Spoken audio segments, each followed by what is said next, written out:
नबी करीम अलैहिस्सलाम by the way एक कज़ाए हाजत के लिए एक बाग में तशरीफ ले गए। हुजूर बाग के अंदर दाखिल हुए ही थे, ऊंट बंधा हुआ था। तो हजरत अबू दरदा रदी अल्लाह तआला अन्हु कहते हैं वो ऊंट ने हुजूर की तरफ देखा तो उसने रोना शुरू कर दिया। असल में दुख पूछने वाला को मिले तो फिर ही रोने का मजा आता है। हर जगह तो दुख सुनाया भी नहीं जा सकता। ऐसा मिले ना जो दुख पूछने वाला हो, तसल्ली तशफ़ी देने वाला हो, जिसके कंधे पे सर रख के बंदा देर तक रोए। ऊंट रोने लगा तो हजरत अबू दरदा रदी अल्लाह तआला अन्हु फरमाते हैं नबी करीम अलैहिस्सलाम उसकी तरफ बढ़े, हुजूर ने उसकी पुश्त पर हाथ रखा तो वो और ज्यादा रोने लगा। फिर मेरे महबूब ने अपने कान मुबारक उसके मुंह के करीब किए तो उसने कोई बात की। महबूब ने फरमाया बुलाओ ना इसके मालिक को, कहाँ है। वो जब आया तो हुजूर सल्लल्लाहु अलैहि वसल्लम ने फरमाया कि तुम इसे इसकी जरूरत से ज्यादा इस पर वजन रखते हो, इसे अजियत देते हो, तकलीफ पहुंचाते हो। फिर हुजूर अलैहिस्सलाम ने फरमाया इसे खाना और पानी वक्त पर नहीं देते, धूप छांव का ख्याल नहीं रखते। और आखिरी लफ्ज हदीस के महबूब फरमाने लगे तुम इसके बारे में अपने रब से नहीं डरते, इसके हुकूक के तहफ़्फ़ुज़ के लिहाज से तुम अल्लाह का खौफ नहीं रखते, वो तुमसे पूछेगा इसके बारे में। ये हदीस हजरत अबू दरदा रदी अल्लाह तआला ने सुनी हुई थी ना। जब आपका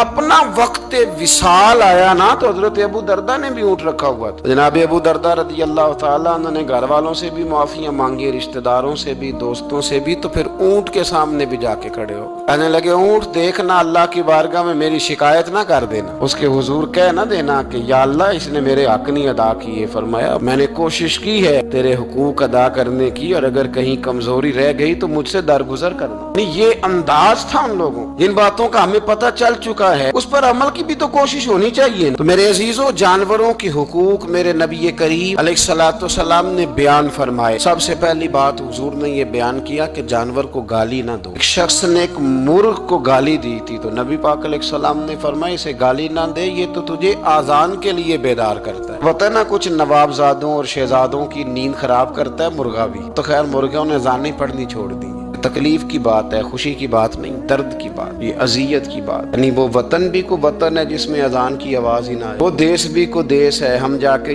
अब बसने लगे हैं टाउनों के अंदर, सोसाइटियों के अंदर जहाँ अजान की आवाज ही नहीं आती। कुछ जगह है जहाँ अजान की आवाज ही ना आए। हमारे यहाँ जो गरीब लोग होते हैं ना वो गधा रेडी पे दफा सब्जी बेचते हैं। ये हमारे आजकल किनो बहुत ज्यादा है मार्केट में, तो मैं देखता हूँ कि सड़क के ऊपर गधे को भी खड़ा किया हुआ, इसलिए कि अब वो उसी के ऊपर सारा दिन रखेंगे उसको और शाम तक जब तक बिकेगा नहीं उस बेचारे की खुलासी नहीं होगी। नबी पाक सल्लल्लाहु अलैहि वसल्लम ने फरमाया कि जानवर को सवारी बनाओ, कुर्सी न बनाओ। दो सहाबा बैठे थे घोड़े के ऊपर, एक उधर बैठा था एक इधर बैठा था, दोनों आपस में बातें कर रहे थे। जिस तरह हमारे जमाने में जो नई नई कार खरीदता है ना तो उसका भी कोई वाकिफ मिल जाए तो वो रोड के ऊपर खड़े होकर बात करता है, क्योंकि रोड तो उसने अलाट कराया ना अपने नाम। तो मेरे जैसा आदमी कई दफा पीछे हो भी ना। तो एक दिन बच्चा मुझे कहने लगा कि जोर से जरा हारन दी, तो मैंने कहा यार इसके पास नई नई दौलत आई है तो मतलब इसको हारन ना दे, पता नहीं कहाँ से बोलेगा, तो इसका तो कुछ नहीं बिगड़ेगा तो हमारे लिए मसला बनेगा। ये अर्ज नहीं, अब ये खड़ा है तो खड़ा, ये इसको लोग चौधराहट समझते हैं। ये चौधराहट नहीं होती, इससे